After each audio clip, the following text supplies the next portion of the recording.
Muito bem, estamos live para mais uma edição do nosso Capital Aberto, edição já perdi a conta. Sabes qual é o número da nossa edição hoje? 22. 22, muito bem. 22ª edição. 22ª edição. Chega uma altura que começamos a perder a conta, o que é bom sinal, não é? Sim. Temos aqui um lagzinho com atraso, estamos aqui com um ligeiro atraso. Não estamos nada, nós estamos sempre on time. Pelo menos com a assiduidade que nos era já subejamente reconhecida, mas...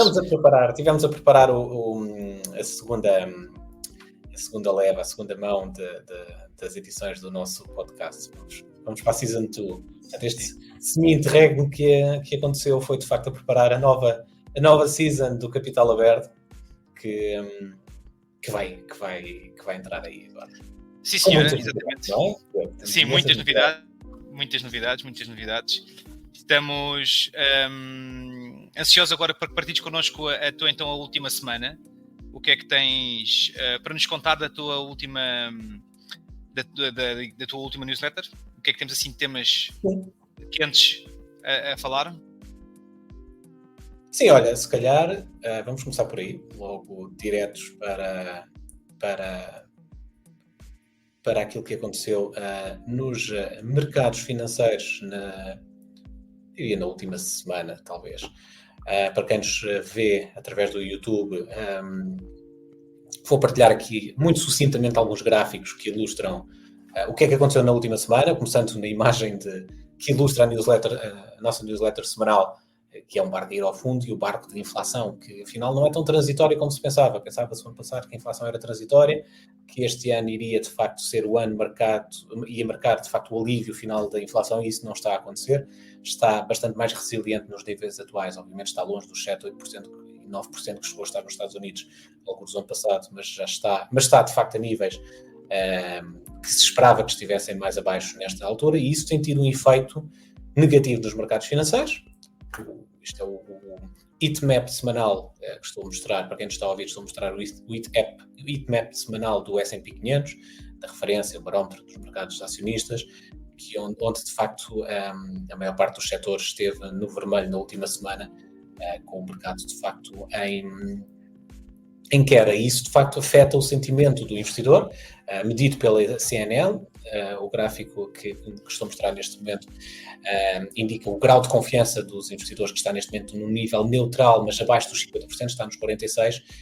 O facto fulcral aqui tem a ver com de há muito tempo esta parte que este indicador não andava nestes níveis, tem andado entre os 70 e os 80 de grau de confiança, uma escala de 0 a 100. Estes 46 demonstra de facto que há alguma preocupação, algum pessimismo, muito em virtude disto que introduzi, a questão da inflação, que de facto está bastante mais persistente, sobretudo nos Estados Unidos, do que se esperava, mas também todo o ambiente de conflitos e crises geopolíticas que estão a acontecer um pouco por todo o mundo. Desculpa interromper-te, mas em relação pegando aqui no tema da inflação, tu acreditas, portanto, já estamos em situação de gestão de inflação há aproximadamente uma coisa de um ano e meio, um ano e pouco. Tu achas que o que é que está a acontecer? O que é que não está a fazer, na tua opinião? O que é que não está a conseguir gerir a inflação com tantos dados, com tanta informação, com mercados com crescimentos, com um 23 muito bom, ou parcialmente bom, com um arranque de 24 bom do ponto de vista daquilo que foi o performance do S&P 500. Qual é a tua opinião? O que é que está a acontecer em termos de variável para a não gestão ou a incapacidade de gerir a inflação, para que os mercados consigam sentir ou reconhecer que afinal que estaria tudo bem, ou que estaríamos no caminho certo para gerir até questões de taxas de juros a curto prazo para se começar a baixarem e que não estamos a conseguir baixar? A questão da inflação é uma questão bastante complexa e de facto, em certa medida, ela foi bem sucedida. Nós não podemos olhar para a inflação como um tema bipolarizado, ou no sentido em que ou está bom ou está mau, ou se conseguiu ou não se conseguiu. De facto, houve necessidade de atuar para controlar a inflação. Isso foi feito com a subida de taxas de juros, teve esse efeito de trazer a inflação para baixo, a subir a taxas de juros tem como objetivo arrefecer a economia, tu sobes a inflação para arrefecer a economia, para trazer a inflação para baixo, mas tens que ter cuidado para não dar um choque tão forte que esse arrefecimento da economia resulte numa contração da atividade económica. Tem que haver ali um ponto de equilíbrio. E tu gerires aquilo que é o nível de taxas de juros para atingir esse ponto de equilíbrio, sabendo que as coisas não são automáticas, ou seja, tu sobes as taxas de juros, as coisas não acontecem amanhã, demoram o seu tempo a acontecer na economia. Esse momento tem um timing que tu não consegues adivinhar. Pode ser em 2 meses, pode ser em 3, pode ser em 6. Mas até lá, até que as coisas aconteçam, se tu fores continuadamente a subir taxas de juros para um nível acima daquilo que seria necessário, pode, de facto, quando dá esse movimento de ajustamento da economia, a contração de ser tal que entras num cenário de estagnação ou até contração da atividade económica. E isso, obviamente, é prejudicial. Portanto, aquilo que se quer é estar num ponto ótimo em que haja uma atividade económica saudável, que gere um nível de inflação que é sustentável, os tais 2% a 3%, que é os targets dos bancos centrais, mas nem deixar, de facto, a atividade económica crescer a um ritmo tão acelerado que, de facto, despolete um shoot-up da inflação, mas também, de facto, não queres, obviamente, estar no outro lado da balança, que é ter contração económica. Agora, aquilo que se conseguiu, de facto, foi bem sucedido numa primeira fase, não terá, e aquilo que se especula é que poderá ainda não ter sido suficiente, ou seja, quando houve esse travão na subida de taxas de juros, sobretudo nos Estados Unidos, esta conversa aplica sobretudo, este momento aplica sobretudo aos Estados Unidos. Quando houve, de facto, quando a Fed decidiu, ok, já chega, vamos estabilizar as taxas de juros a estes níveis, porque já estamos a sentir efeitos da subida de taxas de juros na descida da inflação, vamos parar por aqui, e esperava-se que tinha sido suficiente. Começa-se a especular que possa não ter sido suficiente, e é por isso que os mercados acionistas estão a reagir agora com algum nervosismo, porque já passámos de uma retórica de, ok, isto foi suficiente, portanto a inflação está a descer e vai descer até ao nível que queremos, para estagnar no nível acima daquilo que se pretendia e a dar alguns sinais de começar a subir novamente numa espécie de uma segunda vaga de inflação, como aconteceu nos anos 70. Agora, isto é muito mais complexo do que isto. Por exemplo, nós temos conflitos geopolíticos. Os conflitos geopolíticos afetam a energia. A energia é um dos principais componentes da inflação. Ora, preços de energia não estarem controlados, dificilmente tu tens níveis de inflação controlados. Agora, quão deves tu valorizar uma subida de inflação única e exclusivamente cujo trigger ser a energia, em que tu acreditas que é uma situação conjuntural e não estrutural? Há muitas variáveis que, de facto, que devem ser analisadas. Mas é curioso, portanto, eu acredito que, de uma forma muito, do ponto de vista macroeconómico, eu acredito que acho que as pessoas estão com o sentimento de que se calhar foi cedo demais ou que se deveria ter continuado a insistir numa contínua subida, mesmo que se calhar não tão progressiva ou não tão exagerada, mas que de facto ainda não se sente que tenha sido o suficiente e que isto é que a inflação veio para ficar, não é? E como tu estavas a dizer que a energia é um dos principais motores, é um dos principais responsáveis pela que a inflação, que interfere diretamente com a inflação, concordo contigo, mas a verdade é que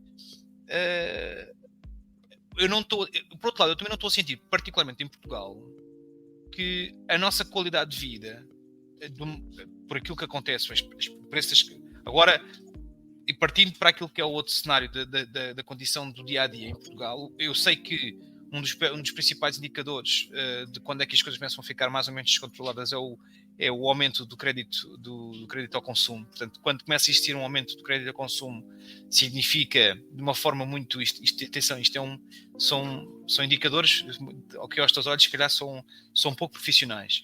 Mas quando existe um aumento do crédito ao consumo, subentende-se que as pessoas começam a recorrer ao crédito, das duas uma. Ou para começar a pagar... Diz? Não, é identificado como sendo um fator de dificuldade das famílias. Exatamente. Crédito, porque começas a ter dificuldade em... É claro que neste momento já se começa a sentir isso. Portanto, isto foi publicado há pouco tempo pelo Banco de Portugal, portanto que começa a existir existiu de facto um aumento do crédito ao consumo. Para mim é um indicador de preocupação, mas os preços das casas continuam altos, o preço do arrendamento continua alto, tu continuas a ir ao supermercado, o preço do teu cabaz continua a ser uma referência, tu não consegues sentir que de facto houve algum tipo de alívio face ao ano passado, portanto já tinha sido também um ano de aumentos consideráveis, mesmo com a questão do IVA a 0% em alguns bens essenciais. Isto para te dizer, portanto, em suma, o que eu sinto a título pessoal e particularmente é que acho que estamos a viver, já se sente de facto o peso do custo do dinheiro que começa a ser alto e portanto que as coisas começam a estar mais caras, porém acho que ainda estamos numa zona de resistência para que as famílias comecem realmente a ter alguma dificuldade e para que a inflação possa começar a ser mais, possa estar mais aliviada, se é que eu posso fazer este paralelismo mais grotesco e mais amador, mas a verdade é que as taxas de juros continuam-se a dizer que não vão baixar tão cedo, lá podem pensar lá mais para o final do ano e vamos ver se vão baixar. E pronto. Sim, olha, sobre isso posso acrescentar também indicadores importantes, que é de facto aquilo que é, e uma vez mais, reforço que estou a falar exclusivamente do bloco Estados Unidos. A Europa, as coisas estão ligeiramente diferentes, mas depois na Europa também, a Europa não, falamos da Europa, mas a Europa é um conjunto diversificado de países em que há realidades diferentes entre cada um deles, não é? As coisas são completamente diferentes no que diz respeito à na Alemanha, como Portugal, e a Alemanha, Espanha. A Alemanha é um bom exemplo disso. A Alemanha neste momento está numa pré-crise, não é? Sim, mas as coisas na Europa, no que diz respeito à questão da inflação, e eu ponho muita tónica nos Estados Unidos, porquê? Porque isto afeta os mercados acionistas americanos, que, por conseguinte, afetam por arrasto os mercados internacionais. Porque, de facto, dada a correlação tão forte dos mercados, dado o peso forte que os mercados americanos têm nos mercados no resto do mundo, e falando em particular da Europa, que é difícil perspectivar um mercado europeu pujante com um mercado americano em queda. Portanto, por isso é que é importante olhar um pouco mais para os Estados Unidos e menos para a Europa, naquilo que são os indicadores que podem mexer com os mercados financeiros. E tu falavas na questão da corte das taxas de juros, e este gráfico que estou a mostrar neste momento demonstra isso mesmo. Há um mês atrás, havia 72% de probabilidade, ou seja, o mercado antecipava com 72% de probabilidade que houvesse um corte de taxas de juros nos Estados Unidos em junho, na reunião da FED de junho. E neste momento, apenas um mês depois, já há apenas 21% de probabilidade, desceu de 72% para 21%. E mesmo em julho, que era assumido quase como 100%, é 90%, mas 90% estatisticamente é praticamente um dado adquirido, já desceu para 47% a probabilidade de haver um corte nas taxas de juros em junho. Isto reforça aquilo que tu estavas a dizer, que já está longe de ser consensual que as taxas de juros vão efetivamente descer como se esperava em 2024. Desculpa.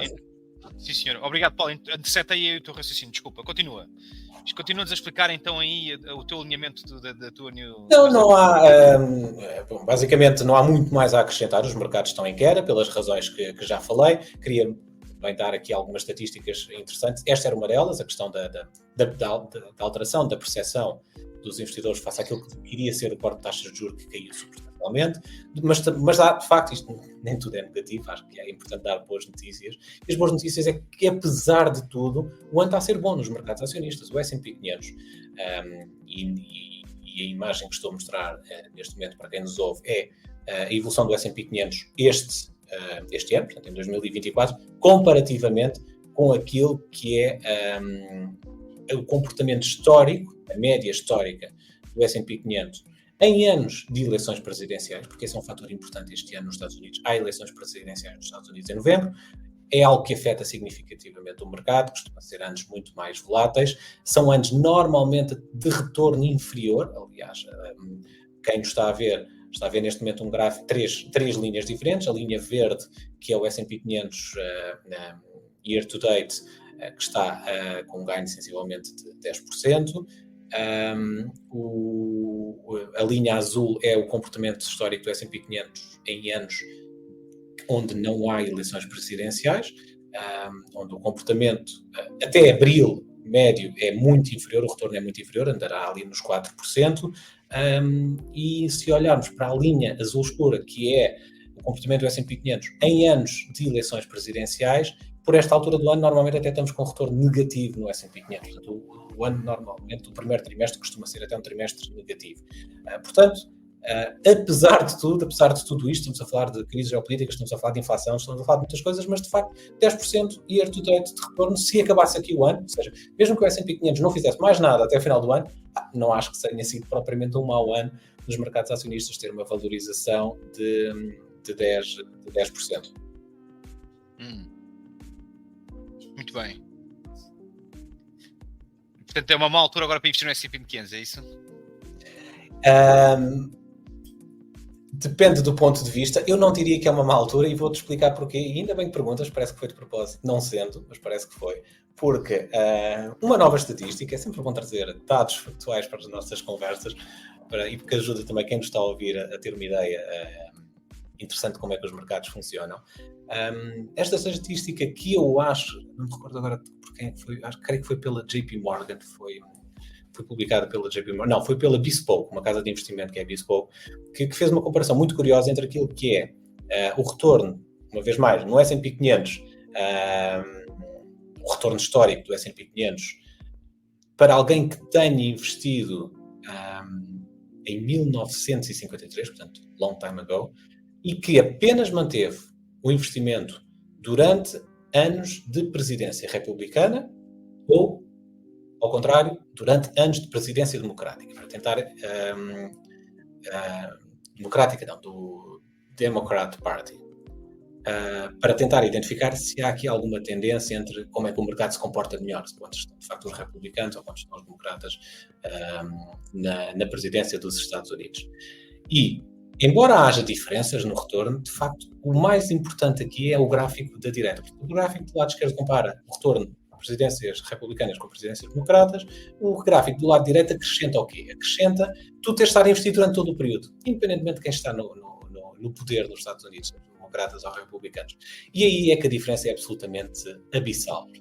Estar sempre investido, no matter what, no matter quem está no poder, quem não está no poder, se há crises, não há crises, se o mercado está em máximos, está em mínimos, gerou no muito longo prazo, e reforço aqui, no muito longo prazo, nós estamos a falar de períodos de 6 meses, um ano, o que for, estamos a falar de décadas, no muito longo prazo, estar sempre investido tem uma rendibilidade incomparavelmente superior ao market timing, a tentar adivinhar quais é que são as melhores alturas para estar investido. Portanto, quando tu me dizes, é mau investir agora no S&P, eu pergunto, depende, a tua estratégia é muito longo prazo?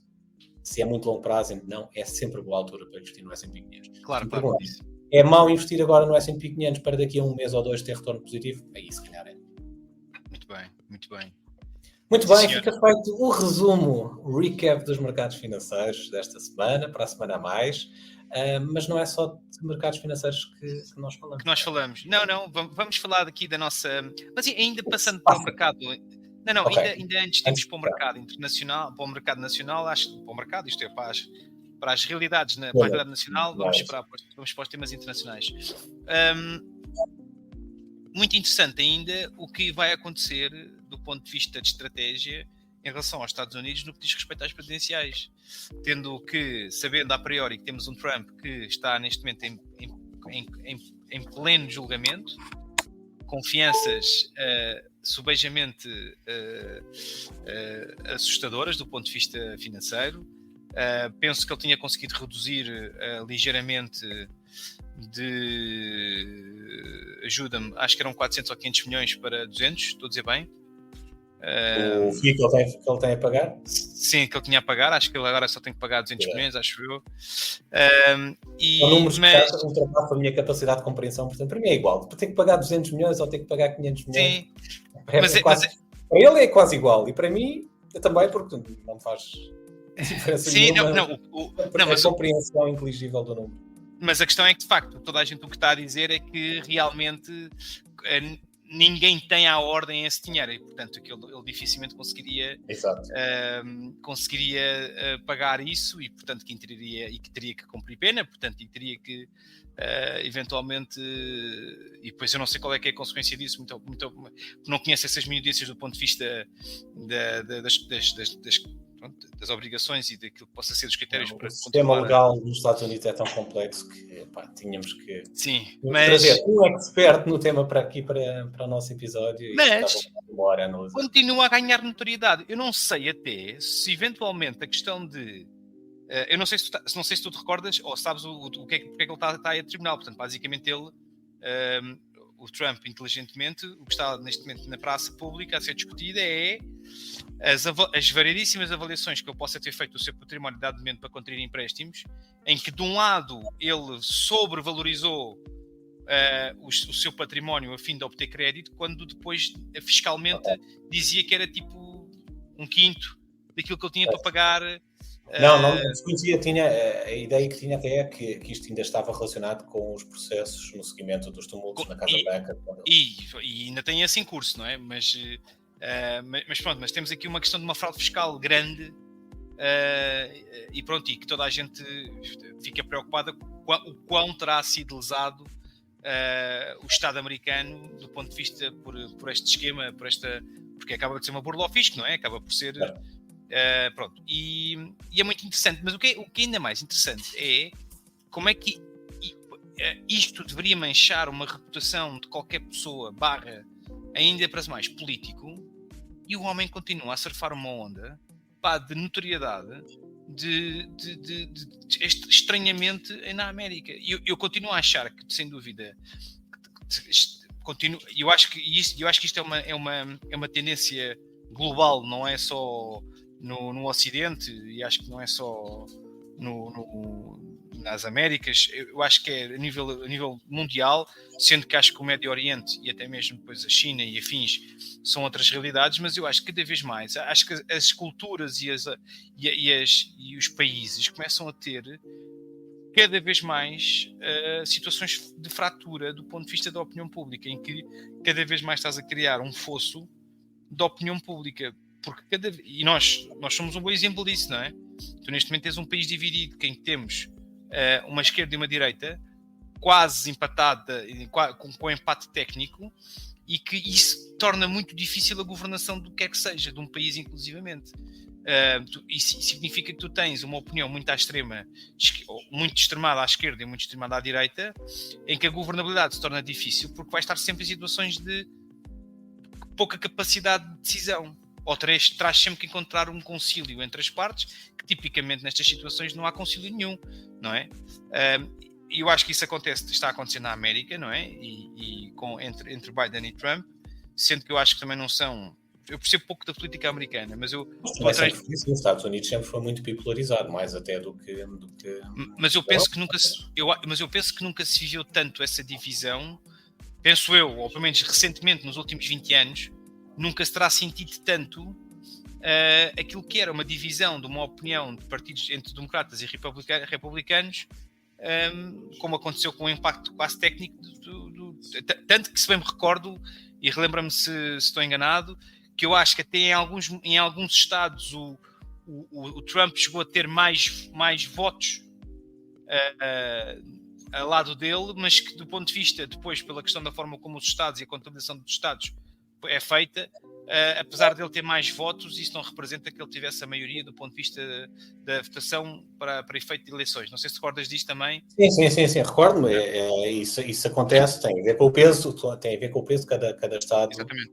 Tem na votação, mas isso em parte também aconteceu, e tu deves-te recordar aqui em Portugal, também tem sido tudo debatido, sobretudo pelos partidos mais pequenos, a questão da representatividade dos distritos mais pequenos, onde muitos votos nos partidos mais pequenos perdem-se pelo facto de se elegerem muitos poucos deputados naqueles distritos,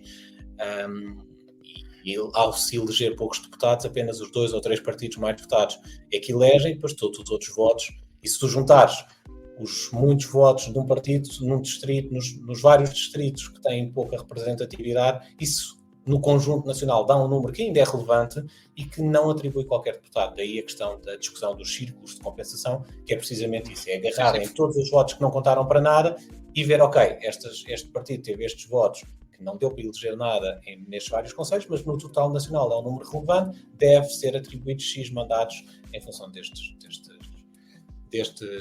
votantes. Isso é uma discussão que eu acho que faz sentido, a questão da representatividade, obviamente. Mas que lá está, cada país, cada bloco tem as suas particularidades, as suas especificidades, e alterar isto é altamente complexo. Muito bem. Mas pronto, desculpa ter feito esta referência, mas eu de facto achei que... Agora, a referência é importante porque de facto é uma coisa que muita gente fala, que é, ok, o que é que isto pode impactar, ou como é que isto pode impactar nos mercados financeiros? E a minha resposta é zero, nada. Os mercados financeiros não querem saber disso. Os mercados financeiros querem saber, de facto, e por isso é que os anos de eleições presidenciais são anos de retorno mais baixo do que os outros anos, por uma razão muito simples. Porque o mercado não gosta de incertezas. O mercado não quer saber, e quando eu digo mercado, os mercados financeiros, não querem saber se é o Trump, se é o Biden, ou se quem é que quer que seja. Querem saber quem é. Portanto, quando há incerteza, sabendo que daqui a uns meses vai mudar, há essa incerteza de saber quem é que vem, e esse período de incerteza causa instabilidade no mercado. Mas a partir do momento em que se sabe quem é que é, business as usual, e o mercado segue o seu caminho. Portanto, a resposta à tua questão é, não interessa nada para o mercado financeiro quem é que vai ganhar, interessa sim que este é um ano de eleições e, portanto, há essa instabilidade de saber que vai mudar a presidência e, portanto, o mercado poderá passar aqui uma fase de algum nervosismo. Sim, vamos ver. Estou curioso. Estou mesmo curioso para perceber o resultado deste ano. Vai ser, em novembro vamos ter uma... eu vejo como dois momentos muito altos na América deste ano. Vejo o combate do Tyson com o Logan Paul, assim uma coisa qualquer. Estou mais expectante com o combate do Elon Musk com o Mark Zuckerberg. Isso não vai haver, isso não vai haver, não é? Claro que vai. Neste momento é um ponto de não retorno, não é? Tem que acontecer. Não, mas acho que já disseram que não ia haver, acho eu. Olha, não. Mas, e temos as presidenciais da América, portanto, acredito que vai ser muito... Estou curioso para ver o que é que vai acontecer, porque acho que ainda vai correr muita tinta. Muito bem, então vamos lá. Para aqui, a nível aqui nacional, o que é que temos? Temos, de facto... E muito rapidamente, que estamos em contrarrelógio para fechar esta edição do Capital Aberto. Estás-me a despachar? Já me estás a despachar? Então, o que é que eu acho aqui em Portugal? Bom, o que é que temos aqui de atualidade para poder falar, que eu acho que é muito interessante? Temos aqui um Pedro Nuno Santos, que eu acho que ele ainda bem que não ganhou as eleições.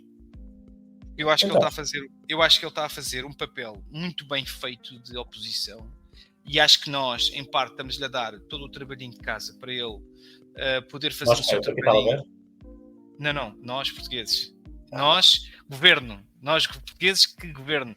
Sinal do qual eu Estava aqui a dar aqui a boa notícia de que o Pedro Nuno Santos é um espectador atento do Capital Aberto. É de certeza. Se não é ele, há de ser uns Açores dele. Mas, de facto, o que é que acontece? Eu acredito perfeitamente que... Acho que, acima de tudo, olha, não tivemos tempo ainda de fazer esse wrap-up. Acho que temos um bom governo. Acho que temos, surpreendentemente, um bom governo face às condições que foram disponibilizadas ao Montenegro para formar governo. E, portanto, isto hoje já não é notícia, portanto, ao dia que estamos a publicar este podcast, portanto, não é de certeza uma novidade, mas fico satisfeito por muitas das escolhas que foram feitas. Acho que, e corrida algumas semanas já de governo, já começou a acontecer, que eu acho, naquilo que nos estamos a tornar profissionais, que é a fazer a justiça pública do ponto de vista de acusações, e que não há ninguém, muito menos políticos, que sejam virgens marias no sentido de não terem uma história, ou seja, por terem feito algo no passado, umas coisas correram bem, outras correram menos bem. Isto, a minha opinião, vem no seguimento do Pinto de Luz.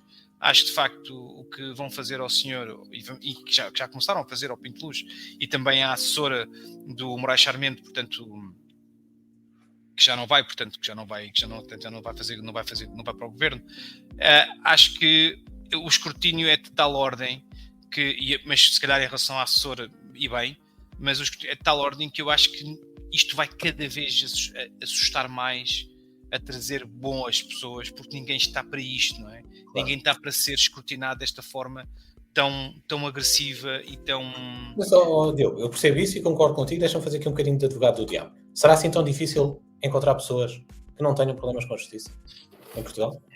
Será que toda a gente que vai parar a um governo, seja ministro, secretário de Estado, há sempre alguém que tenha tido um problema com o governo, uma burla, não sei, causa-me alguma surpresa que seja assim tão difícil de encontrar no meio político pessoas que não tenham teatros de vida. Uma coisa é o escrutínio, não é? Que tu, aquele escrutínio de que tu, quando tinhas 18 anos, andavas a defender, agora és PSD e andavas a defender ideias do Bloco ou da CDU, esse tipo de escrutínio, que é um bocado sem nexo, não é? Porque percebo que tem a ver tem o objetivo de afetar a tua credibilidade política, mas não estamos a falar aqui de questões legais, não é? De problemas com justiça, de fraudes fiscais, na esmagadora maioria dos casos não é? Mas repara, há uma questão que que eu tenho esta opinião, que é uma questão situações como é o de Pinto Luz, que para mim parecem até ver inócuas, no entanto, transparece uma vez mais, parece que estamos a viver situações idênticas ao que aconteceu no PS nos últimos meses, antes de cair o governo. E para mim, até ver, Pinto Luz está completamente off the hook, portanto não há tema. Há dúvidas, houve um senhor chato, penso eu, que da CDU, ou do PCP, que estava muito incomodado com algumas coisas que o senhor possa ter feito em termos de campanha, denunciou e isto faz notícia. A mesma coisa aconteceu, por exemplo, com o Aguiar Branco, em relação a uma empresa que terá sido a Gevalis, acho eu, que é assim que se chama, que terá ajudado a fazer a cobrança de rendas em atraso, que eu não consigo perceber porque é que isto é notícia.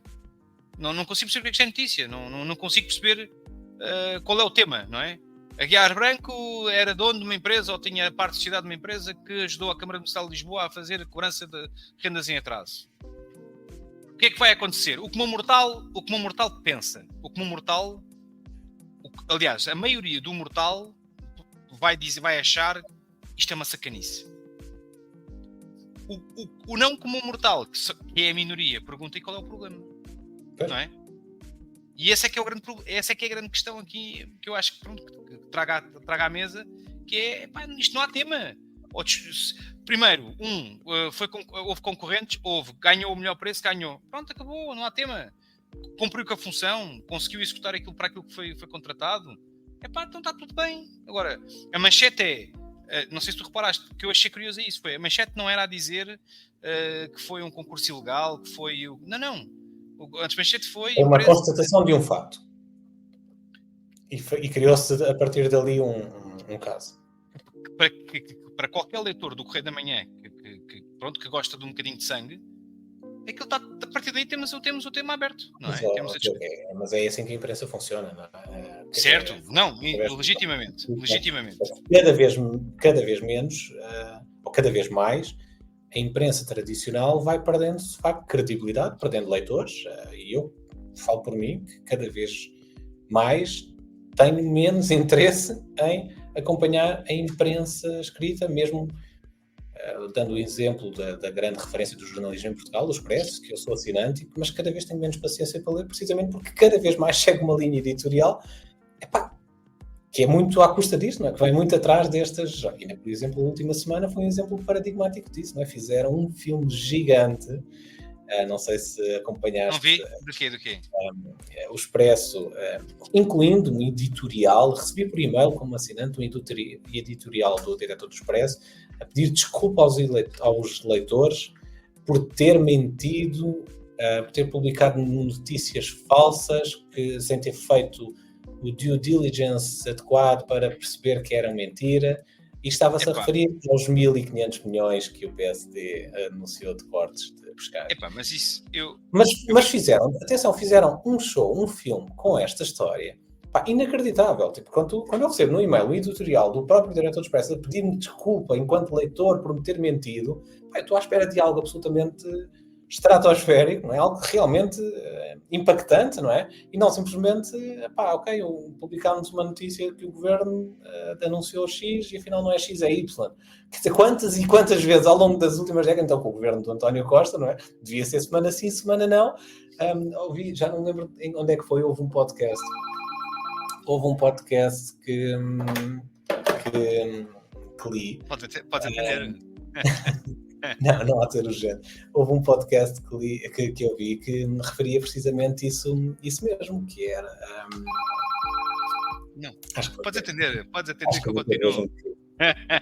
continuo. Olha, dá a tua opinião aos nossos ouvintes sobre este tema.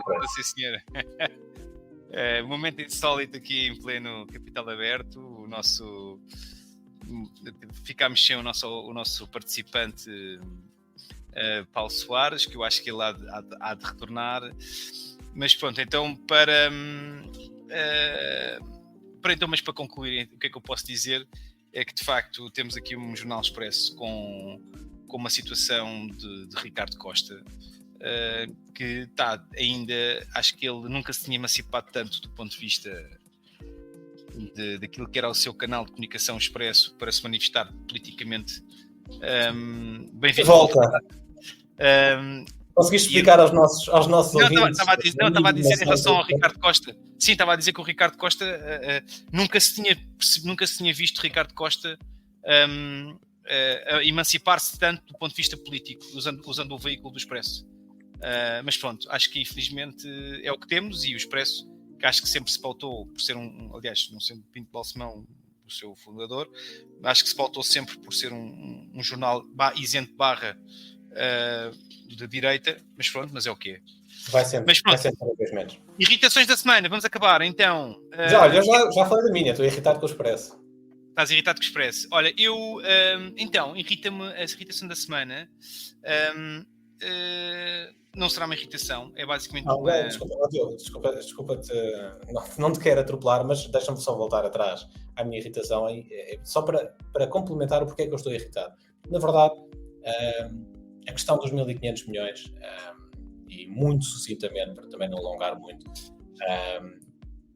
aquilo que se discute é até que ponto é que o governo do PSD, anunciando um corte de 1.500 milhões de impostos, que na verdade é pegar naquilo que o PS já tinha anunciado, 1.300 e não sei quantos milhões, e acrescentar mais 170 milhões, mas passou a ideia, da forma como comunicou, que iria cortar 1.500 milhões adicionais aos 1.300 milhões que o PS já tinha anunciado, e basicamente é isto que estamos aqui a discutir. Ok, eu até aceito que, de facto, o PSD possa ter feito ali alguma habilidade retórica para criar a imagem que ia cortar 1.500 milhões, quando, na verdade, o que vai é cortar mais 170 milhões do que aquilo que já estava a ser anunciado. Percebo isso. Agora, fazer disto uma indignação, como o Expresso fez, a este nível, é que mesmo a questão da interpretação, eu acho que é perfeitamente discutível até que ponto é que, de facto, houve aqui um truque de retórica, mas truques de retórica era aquilo que melhor que o António Costa sabia fazer, não é? Que o António Costa fazia e o PS fazia. E nunca vi este tipo de indignação no Expresso com este tipo de temas. Era só isto. Está complementar e feito lá. Não, a minha não tem a irritação da semana. Eu acho que não é uma irritação, é tipo eu irrita-me o Web Summit. E acho que fico. Irrita-me porquê? Não consigo. Porquê é que estamos a falar da Web Summit em abril? Porque o Paddy Cosgrave voltou para CEO do Web Summit. Ok, não sabia. E a Web Summit está de ser para aí agora em setembro, penso eu, não é? Em novembro. Acho que é novembro. Por aí, mas sim. E irrita-me o Web Summit, porque na perspectiva de que o Web Summit, na minha opinião, eu acho que foi fundamental para kick-off da ideia e daquilo que representa, mas eu acho que o Web Summit já deveria ter pernas para andar sozinho. Ponto, meu. Em que sentido? Acho que nós não temos que financiar porra nenhuma. Sim. Ok. Não temos que financiar porra nenhuma. Acho que o Web Summit já tem notoriedade mundial suficiente para que nós não tínhamos que patrocinar parte dos luxos dos luxos e as condições do Web Summit. Portanto, o que é que eu quero dizer com isto? Acho que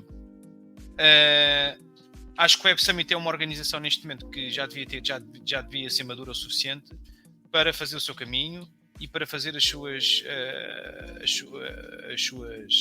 sessões, e acho que voltou ao pé de... Isto agora é um bocado tipo, ok, a malta já se esqueceu, já nem se lembra do que é que ele disse sobre Israel ou não, ou sobre a Palestina, o rei que o parta, e então vamos voltar para si, porque não funcionou a outra da Wikipédia. Acabou o período de nojo e irrita-me o Web Summit neste momento. E olha que eu sou um tipo que gosta de tecnologia e acho que aquilo é muito importante para nós. Mas há bons exemplos de summits a nível mundial e que acontecem todos os anos e que não precisam de certeza desta palhaçada de um português a pagar para uma feira acontecer cá, porque também nunca ninguém explica muito bem quais é que são qual é que é realmente o custo que isto tem retorno financeiro, que isto mostrar. Ninguém te explicou. Da mesma forma que ninguém nos explicou em relação à juventude, às jornadas da juventude. Exato. E pagamos com os nossos impostos e depois temos que pagar 1000 euros para lá entrar. Exato. É isso mesmo. Bom. Muito bem. Está feita a edição 22 do Capital Aberto. Muito obrigado, Diogo Simão. É sempre um gosto ter a sua gentil companhia com esse ar moreno e bronzeado. Tens ido à praia? Não, isto é de quem anda nas obras, amigo. É de quem anda nas obras. Está com bom aspecto. Um grande abraço. Um abraço, meu caro. Um abraço, Paulo. Obrigado. Boa semana. Igualmente.